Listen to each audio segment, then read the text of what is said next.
Ladies and gentlemen, for the past 2 hours we have been hearing, or rather we heard 6 speakers, 6 outstanding representatives of the people. And with the title, Najib, What Went Wrong in 100 Days, who, if not the opposition leader of this country, to speak and wrap up this forum for today? Dato' Sri Anwar Ibrahim.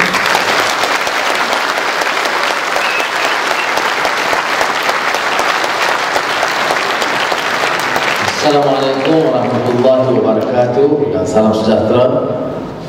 Atifas institusi, para penceramah, rekan-rekan saya muliakan.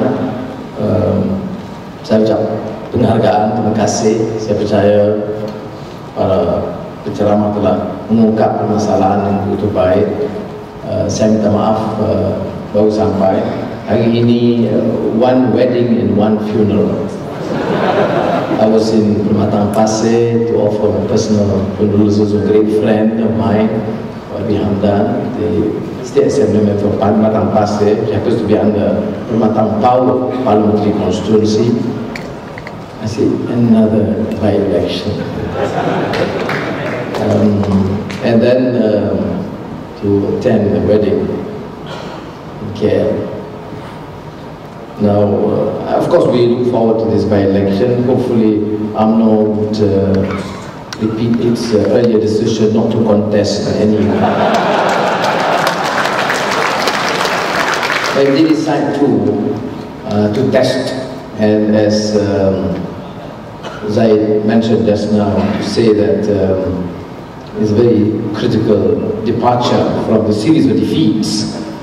To try and make a difference, then of course we welcome this challenge. Inshallah, we'll be able to defeat them resoundingly in Permatang Pasir. Dear friends, I think let me summarize. We assess and evaluate the performance of a leader of a government. You come from a clear position.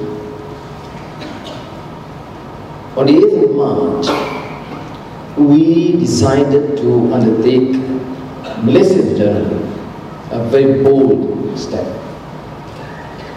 We're not talking about some minor changes, or changing the facade. We are talking essentially of a reform agenda. We are talking about good governance, an incorruptible government, a just, equitable distribution of wealth, quality of access, democratization of access to quality education. We are talking about rule of law. That is why I think my colleagues do not dwell on some very specific measures that's been undertaken. Populist in nature, but not substantive enough to convince Malaysians that this country is moving towards reform. Now, examples are important, how we deal with such issues. First, of course, the issue of governance. We, Malaysians, are sick and tired of poor governance. Look at the rule of law. The beginning of tapes is just an example. First, the state of denial. No, it wasn't true. Then, yes, they admitted. Set up a royal commission. Made a series of recommendations. Nothing happened. Mind you, it's a royal commission of inquiry. It's not police investigations. Like the Theo case, the inquest. You rely solely on the police, which have lost its credibility to investigate professionally. IPCMC, utter disregard for the rule of law by one of the major institutions created to protect citizens, but believed and perceived to be blatantly corrupt and alleged, particularly the leadership, including the IGP, to be in cahoot with the underworld. corrupt and involved with gangsters. These were serious allegations. Nothing happened. That is why, to my mind, what is required is to undertake bold measures. Now, UMNO leadership are resistant to this change. The strongest group in the ruling clique, clamoring not for change, but resistance to change, are the UMNO clique. You talk about corruption. Who in the government, in the ruling party, make it as a policy issue to claim a mandate to lead UMNO by calling for reforms and supporting an independent commission against corruption? We have not heard from Najib, not from Muhyiddin, and not from the other leaders. Now, how do you then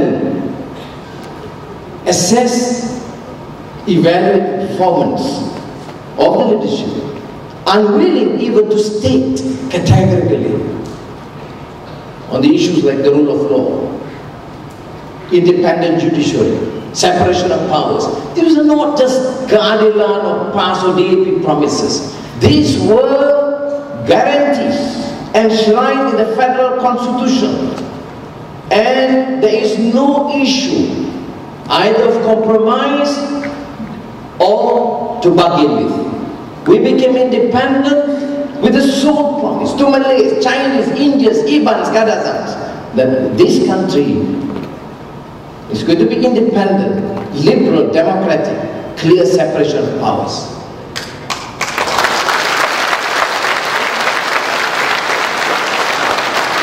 Yes, Islam is the religion of the Federation, but clear guarantee of the freedom of conscience and freedom of religion. Yes, Bahasa Melayu is the official language, but clear policy to promote, defend the rights of mother tongue, including to recognize the importance of the English language. After 51 years of independence, we are still unclear what is our language policy. Can you believe it? I mean, you are being told by a bunch of jokers that policies need to change and to revise. What is critical is the issue of quality education in this country.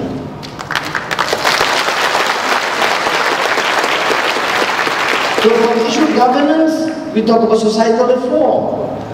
We used to have the University of Malaya, a premier institution in the region. Now, our top universities, billions spent,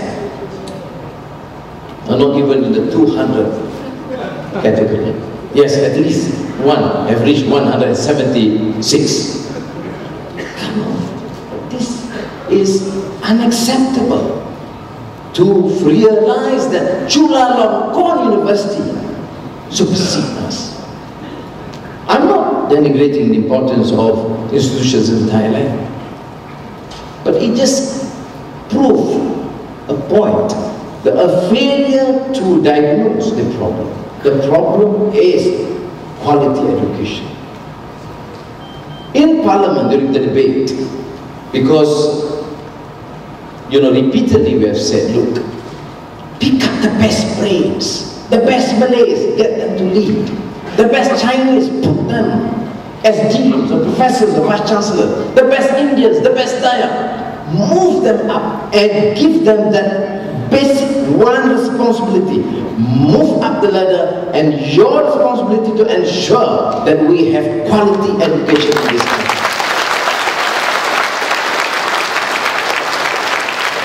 Now, what was the response by this bunch of jokers? They said Anwar is now a different Anwar. Of course, different Anwar. I look better in a way. Well, he's no longer a Malay. He's not a committed Muslim, like when he was when leading the Islamic youth movement in the 1970s. He's not even a good badminton player. What is the issue? You mean to say by suggesting that we pick up the best Malays, the best Chinese, the best Indians, I've become half Chinese? My wife looks half Chinese. And we're not apologetic about it. She remains beautiful,